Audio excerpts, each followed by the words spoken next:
21 When should I use effect versus effect? Effect is typically a verb, meaning to influence. Effect is usually a noun, denoting a change that occurred. For example, the new policy will affect our daily routine, and the new policy had a positive effect. 22 Is it, who or whom, and how do I use them correctly? Use who when referring to the subject of a sentence and whom for the object. For example, who is at the door, and to whom should I address this letter? 23 Can you explain when to use its and its? Its is a possessive pronoun, indicating ownership.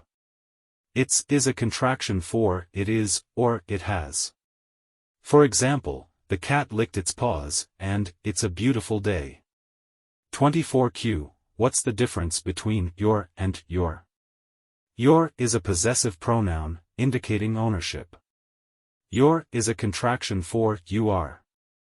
For example, is this your book, and you're doing a great job. 25 How do I use commas correctly in a sentence? Use commas to separate items in a list, after introductory phrases, and between independent clauses joined by a coordinating conjunction, fanboys. For instance, I bought apples, bananas, and oranges. 26 When do I use fewer versus less?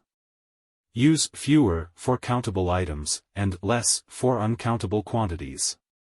For example, fewer people attended the event, and I have less sugar than you.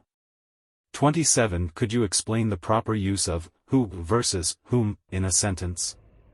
Use who as the subject of a sentence or clause and whom as the object. For example, who is knocking on the door, and whom should I invite? 28 Is there a difference between lie and lay? Lie is an intransitive verb, meaning to recline. Lay is a transitive verb, meaning to place something. For example, I lie down to rest, and I lay the book on the table. 29 How do I use farther and further correctly? Farther is used for physical distance, while further is used for metaphorical or figurative distance. For instance, the store is farther down the street, and let's discuss this further. 30 When should I use who versus whom after a preposition?